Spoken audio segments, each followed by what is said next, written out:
The following was recorded in front of a live studio audience at the Studio 21 Podcast Cafe. Welcome to this episode of Pit Life Barbecue. Gather around the pit with your hosts, Johnnie Mags and Messy Mike. Let's talk barbecue. What's up, everybody? Coming to you live from the Studio 21 Podcast Cafe in Salem, New Hampshire. It's the Pit Life Barbecue Podcast, where we talk everything barbecue and a lot of other topics that you'd normally talk around a pit. As always, I'm joined by Messy Mike. Hello, hello. How's it going? Good, how are you? Excited. Yes. Excited. Very excited. I have to admit, I'm a bit of a fanboy, but... And why is that? We are being graced with a guest tonight that really, in our opinion, really doesn't need an introduction. Not at all. But damn well deserves one. And I am quite the fanboy of Heath Riles. He's joining us today. Heath, are you there? I am here. Hello, sir. How are you? Good. Just traveling down the road. That's it. Nice. And so we don't have video right now. He's on the phone just because bad connection. Reception. Yep. He's, And we deal with it. So hey, it's that's the life of barbecue, man. 100%. You deal with what you're given. So, excuse me, Heath. So I have a question. Kind of doing some, research on you, and looking back and reading some stuff about you. Have you been in barbecue your entire life? I started cooking when I was 18, and I'm 40 now, about to be 41. And kind of before I was 18, I just grilled at home with my dad and around the deer camp and just played around. And when I was 18, I started doing competition barbecue with some friends just out of high school, just having a good time. Wow. That is awesome. Like, started when you're 18. Like, I wish I started like 10 years ago. Yeah. I wish I started when I was 18. Oh. And so you started barbecuing when you were 18. Basically you were helping a barbecue competition team tip a bottom hog rustlers, which is a awesome name.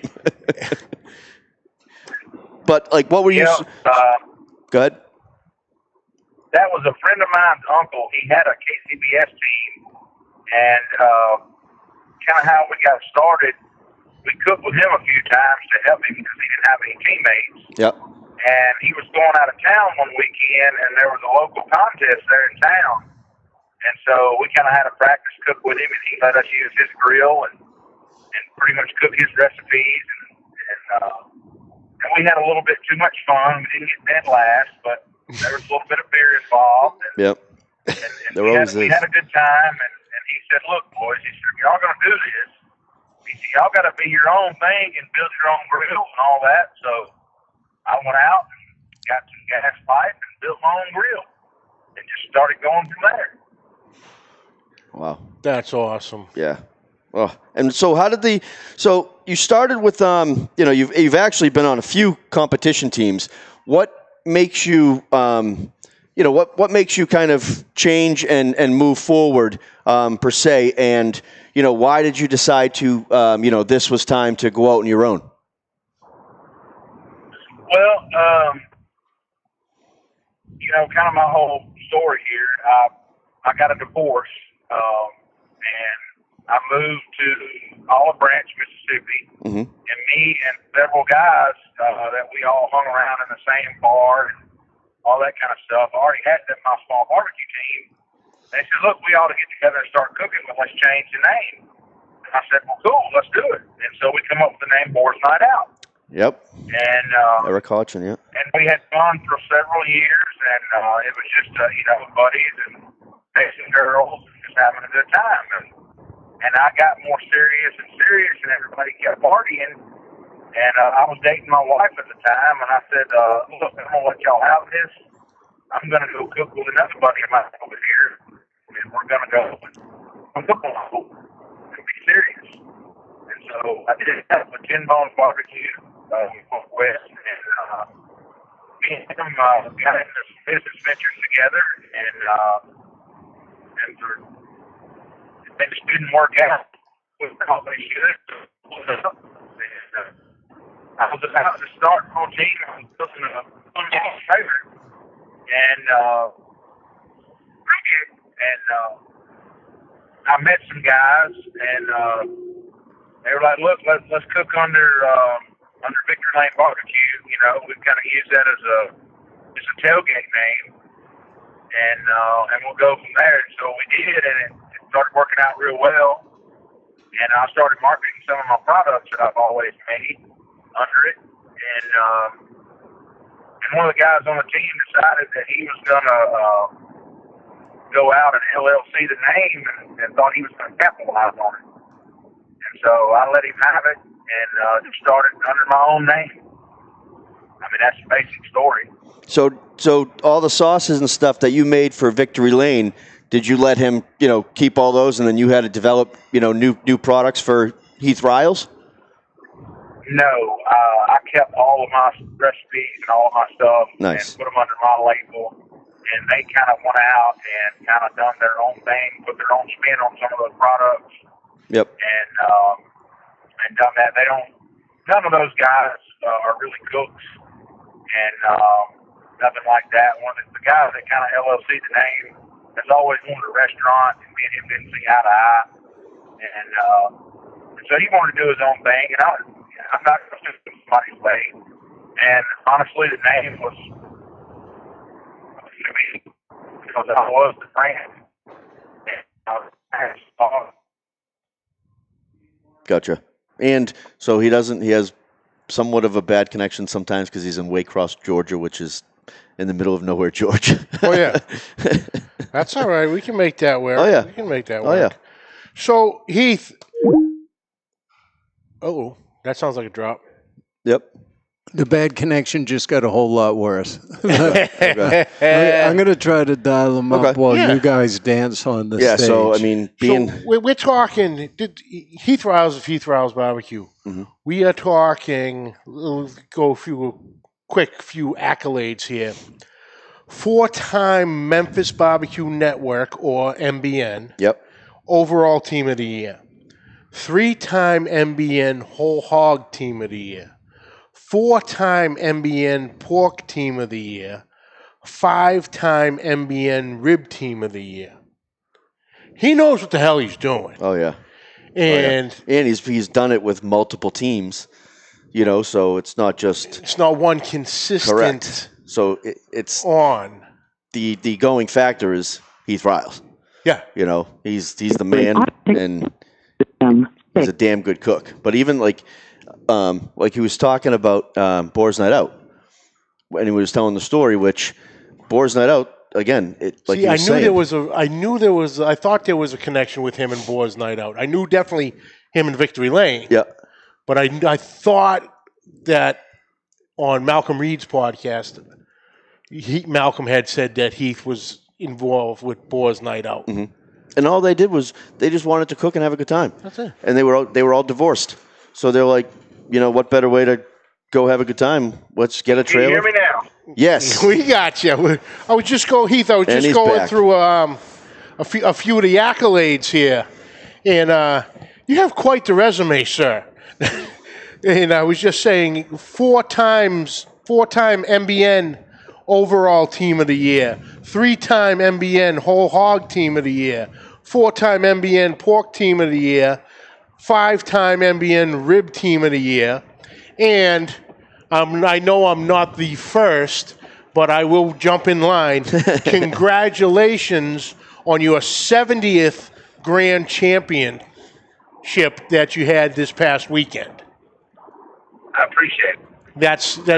I know I'm from New England and I barely speak English, but that's right, folks. 70. And that's actually since September of 2013. Yeah. So 70 championships. Since September of 2013. So that's 7 years. 7 years, yeah. 7 years. That's insane. 10 Grand Championships a year on average. Yeah. That is absolute crazy. So I don't count none of the other wins that I've won.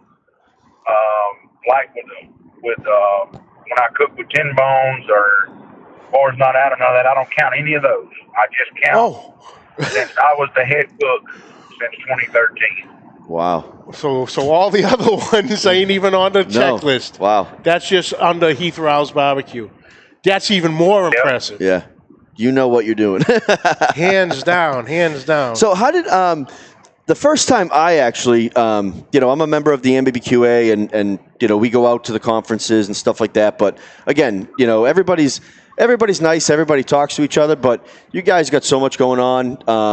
You're doing your thing, and you go past us, and we see you guys on TV, which you guys are like heroes to us. How did Bank of America get in touch with you to do a commercial for them? Actually, I was at lunch one day with a friend, and I got a call that said they was doing a live casting call on Friday in Nashville. And so I was like, man, I don't really want to go to Nashville. And so, kind of blew it off. Well, about 20 minutes later, we were still sitting at lunch, and another friend called and said, hey, they're doing a casting call in Atlanta and Nashville. The same thing, and they're looking for barbecue guys. And like, all right, well, tell us a little bit about it. Well, then a friend of mine that cooked with me at the time, his wife knew a girl that was an anchor lady in Nashville that used to be in Memphis, and she knew the producer and said, hey, they're looking for barbecue talent. I was in y'all's tent at Memphis in May. Y'all would be a good fit for this. Y'all need to go. And so we was kind of like, this must be fake. We've got this many phone calls about this. Let's go to Nashville and try out. And so we went to Nashville for the night and went that Friday morning and done the little interview deal and come home. And the next Thursday, they called and said, look, y'all are one of 10 groups out of 400 that tried. Wow. And we want y'all to come back to Nashville and do an interview with the producers from Hollywood. And we were like, okay, so we could jump in the truck again and went back the next morning and done it. And we got home about 3 o'clock that day. And at 6 p.m. they called and they said, y'all got the part. We're going to send you out your itineraries. And we didn't know it was for Bank of America. We just knew it was a commercial. Okay.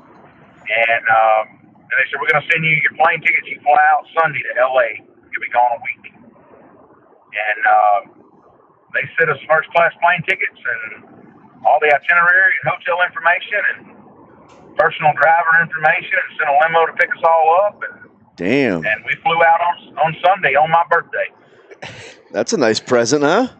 So you actually filmed it in L.A.? Yes. Well, yes. Okay. In Los Angeles. Wow. Okay. Because I mean, looking at the commercial, it looked like you were, headed to or at a competition. We actually filmed some of it in like a fairgrounds thing. Okay. And we filmed some of it. We drove out to like a small town where that gas station was at, about an hour outside of LA, hour and a half. And that's where some of it was filmed at also. Wow. How long did the shoot take? We shot for basically 2 days for 38 seconds. Wow. 2 days for 38 seconds. That's awesome. Wonders of TV, huh? Oh yeah. Oh yeah. Oh, now are you going to be headed out to the American Royal at all? Or I'm not this year. I'm not. I wish I was, but there's too much going on business-wise, and this new trailer being ready, and I'm going to Murfreesboro, Illinois next week to cook a dual contest at MBN KCBS. I knew that I better get over here to get this trailer and get my pits mounted on it, kind of get everything organized where I can leave next Wednesday or Thursday going to that contest. Wow. Excellent. So speaking of pits, what type of equipment do you cook on? I have a Deep South gravity fed. I have old hickory pits. I have Traeger grills. I've got some gateway drums. and got some BK grills, and that's it at the moment. Damn. So how many, like, out of a year, how long or how many weeks are you, or how many weekends are you on the road with barbecue? Well, so the previous years, I've usually done 30 to 35 events a year, and then I've also done stuff like for Traeger and for other companies, you know, and catering events and stuff. Mm-hmm. And so last year I cut back to about 20 events and a few other like catering events and stuff like that. And this year I cut back. I'm going to be at 15 events, and I've done some stuff for Traeger and taught some classes and different things. And I've kind of enjoyed myself a little more this year than in the past years. Yeah, I mean it's like the competition scene. It's fun, you know. It's business. It's fun, but I mean, Heath, you drink a lot at competitions. It's like you almost need to sleep like on Monday when you get back from them. Well, Monday is a very busy day for me, you know, business-wise, just trying to catch up with everything from the weekend and orders and processing and, you know, making sure inventory's correct and going over invoices and just making, you know, everything like that. Mondays is my crazy day. Gotcha. And you doing everything yourself? Well, I don't ship everything myself. I have a warehouse in Oklahoma that ships everything. Okay. A fulfillment center. So I just kind of manage inventory, and I take care of all the wholesale stuff and all that. That's the biggest thing is the wholesale. Nice. Cool. How long have you been doing videos? Because that's when I seen the stuff pop up with your rubs and seasonings, and but there was the ones I seen the videos on YouTube of the one I love the most was you showed how to do a competition box, and the one thing I got two things out of it was using these the big Yeti tumblers for holding the your hot stocks in. Mm-hmm. But the one thing that I found absolutely genius was the square of wax paper to keep around the edge of the box so you don't get anything on. I thought that was absolutely genius. That was actually some live videos that I've done at a contest. Really? Yeah, I went live at some contests while the contest was going on. Wow. Like if you don't have stress enough, you're doing a live video. Well, you know, it was a double contest, and the first day I think I wound up 5th or 6th place, and the second day I was reserve champion. Oh, nice. And so, you know, I'm really one of those guys that I don't have any secrets. It don't matter. Mm-hmm. It is what it is. You still have to cook it. Exactly. And so, giving away that information, you know, the little stuff that I've learned over the years, I just hope that it helped people, you know, see that, I mean, it's fast-paced, but it can be fun, you know what I mean? And I was trying to talk and explain things as I went building those boxes. And if I wasn't talking, I can build a box in a matter of seconds, you know, throw it together. Whew. Now, what else have you learned, like, you know, stuff like that, you know, from the competition circuit that you could kind of, you know, give away that would help people? You know, the biggest thing to try to teach somebody that is unteachable, that comes from experience, is to learn the feel of meat. And you can teach somebody everything, temperature, times, but every piece of meat cooks differently. Yep. So you have to have enough experience. You need to practice enough to understand what it's supposed to feel like in your fingers. You need to know that feel, that sponginess. You need to know that, and it's hard to learn that. It comes from years of experience. That's all it is, years of experience. Yeah. Now, speaking of the feeling, the meat feel of the doneness and everything, that goes back to another video that you did with Malcolm Reed at his place with the competition ribs. And there was the part in the video at the end, once the ribs are done, was literally, how do you know when the ribs are done, Malcolm asked. And he goes, just grab them like this. And you're holding the full rack, and they're standing there perfect. Little bit of bend, not falling apart. But that was absolutely, oh my God, what's he doing with it when I first saw it? Yeah, because, I mean, you probably don't even, I'm sure you have it, Thermopen, thermometer, whatever, but you probably just feel, your ribs are going to, you want your ribs to bend, but again, not break. Your brisket, it's going to be, kind of like a Jell-O, like mold type consistency. So you probably just do a lot of stuff by feel, and, you probably don't even use your thermometer that much.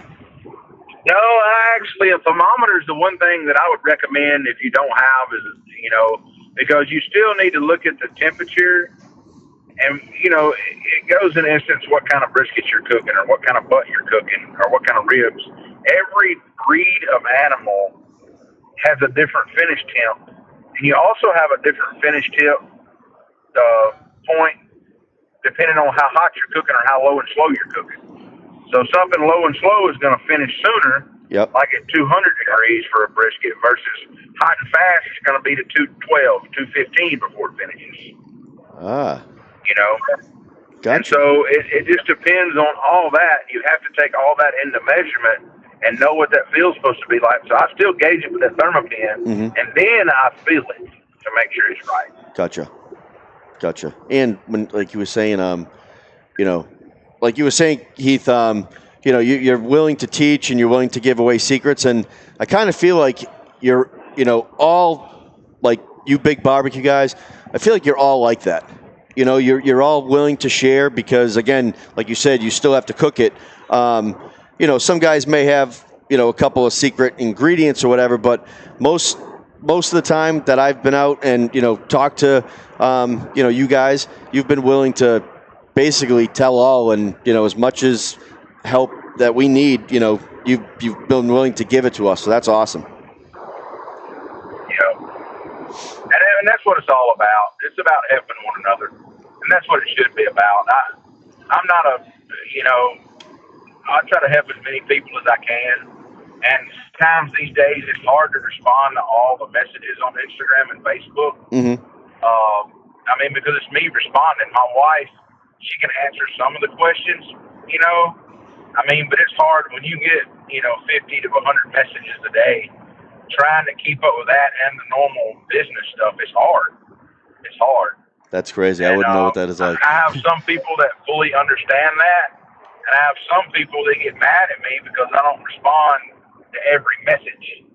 And I guess you have to just take the good with the bad, I guess. Exactly. I was a little shocked this morning because I was sitting in the parking lot of work waiting to go in, and I shot Heath a message because out of all our guests, I always like to reach out to them and ask if there's anything they don't want to talk about. Because it could, something could have ended badly with a certain company or whatnot. Just want to avoid that. So I always like to ask. So I shot him a message this morning. Within 10 minutes, I heard ding.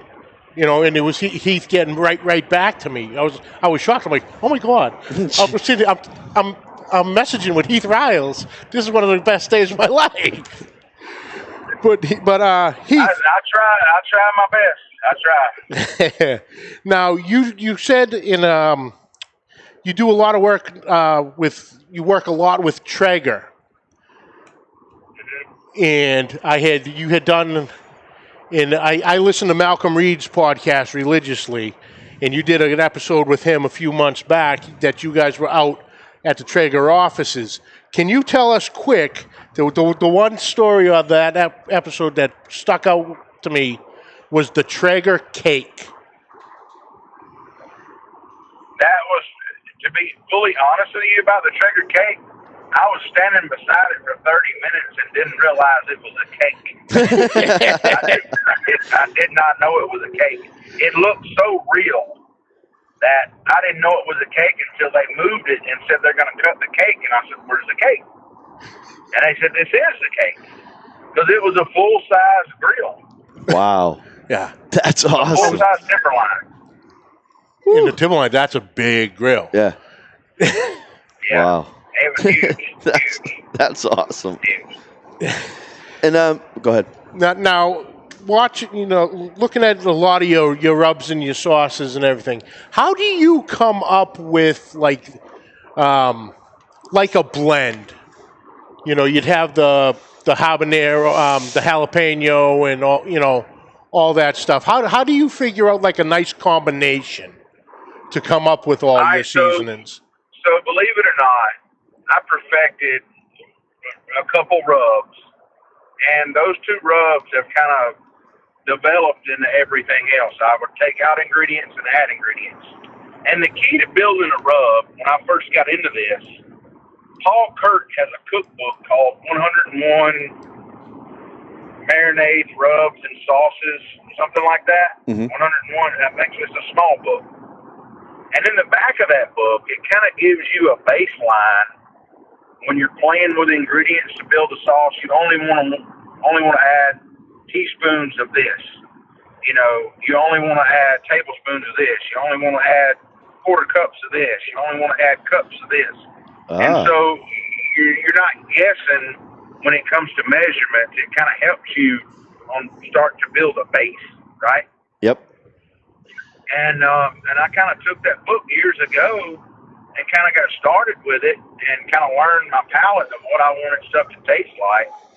And when I got ready to do the flavoring stuff, I called my co-packer who's already making a sweet rub and a few others, and I said, look, I want to do a pecan rub. I said, so I need some pecan flavored sugar or pecan. I want something like that. Where can I buy it at? And they told me where to buy it at. And so I ordered some. And I basically made up a batch of my sweet rub and added pecan flavoring to it. And after I got it right, then I decided I'm going to do a peach, and I'm going to do an apple, and I'm going to do a cherry. I've done a maple, and I've done several flavors. And I only stuck with the 4 for now. Okay. That's cool. So you start with the base itself and just add from there and subtract. That's simple, but oh yeah, like his everyday rub is excellent. It's awesome. I mean, it's salt, pepper, garlic, onion, and a little bit of sugar, and a little bit of MSG. I mean, nothing crazy. Nope. It's just, we call it camp seasoning. Salt, pepper, garlic was camp seasoning, and we added a little bit of sugar for a little bit of sweetness. And of course, some people are negative on MSG, but 90% of the stuff out on the market has MSG in it. Yep. Yeah. And I'm not going to say that I won't ever do an MSG-free formula because I've already got them at home ready to go. I've got, another 2 rubs that I'm going to be coming out with immediately. I've got 6 glazes that I'm going to be coming out with soon. I've got a brisket injection and a chicken injection I'll be rolling out with. Wow. And I've got about 4 other rubs that will eventually hit the market one day and a couple more sauces. Nice. And so I'm going to say before it's said and done, I'll have a lot of products in the market for sale. Wow. Now, when you make a product and you go to your co-packer, are you buying, minimum quantities and now you're storing them, or is he storing them and, you can basically make what you want depending on the demand? Actually, you have to buy at least 400 pounds, but I buy at least 1,200 pounds when I buy. Okay. Damn. In order to keep the cost down, you want to at least maximize your shipment. And so, when I'm shipping everything to Oklahoma to be distributed out, I like to try to keep 3 or 4 cases of each at home, to have some for, just me and when I travel and all that. And sometimes I have to order me some to ship home too. Yep. But I try to keep, for rotation purposes, I try to keep the majority of everything in Oklahoma, because it's steady being pulled from, constantly for wholesale orders and internet orders. Oh, that's interesting. It's a lot of product. It's a ton of product. Yeah. Or at least, if I did the math, about half a ton. Yeah. Oh, yeah. Oh, Awesome. That's awesome. But Heath, What else? pretty much I think that's it. Yeah. But Heath, thank you so much for taking some time in your journey for the new trailer. Yeah, good luck, to too. stop off and talk with us for a little bit. Well, I wish we could have done a video chat today. I'm sorry the service is not that great. Heath, I pulled over to 2 or 3 locations. We understand. We're not planning on ending this anytime soon. So if you'd like to make a repeat appearance, I think we can definitely schedule it in. Definitely. Yeah, sure. Anytime. Absolutely. Yeah, just let me know, and I'll be sure that I'm home next time and not on the road traveling. I'll be sitting there with good Wi-Fi. Cool. Awesome. You should try and get to the there's going to be an SCA steak cook-off in Maine. We're going to have Brett on the show to talk about it once it gets closer to the date. Yeah, I'll have to look at that. I plan on doing more traveling next year and stuff like that. Okay. At events and different stuff and making appearances and doing demos and stuff like that. That's kind of on my agenda for next year. Nice. Very nice. Yeah, you have a lot on very your nice. plate. Well, like I said, Heath, thank you so much for joining us, and also another congratulations on your 70th Grand Championship. That is absolutely impressive. Mm-hmm. I appreciate it very much. Thank you for having me All on. right. Well, that's it for this week, folks. We'd like to thank you all for joining us. You can catch the video on Facebook and YouTube. You can catch the audio on iTunes, Podbean, Spotify, Spreaker, Stitcher, iHeartRadio, Himalaya, and other podcast catches. On social media, find us at... I just lost my place. This is the first. On social media, you can find us on Facebook. He's starstruck. I'm starstruck. You can on Facebook, YouTube, and Instagram at Pit Life BBQ. We'd love to hear from you. Please send your questions and comments to pitlifebbqpodcast@gmail.com. And like always, please subscribe, like, rate, and review. Hit that share button. Spread the word.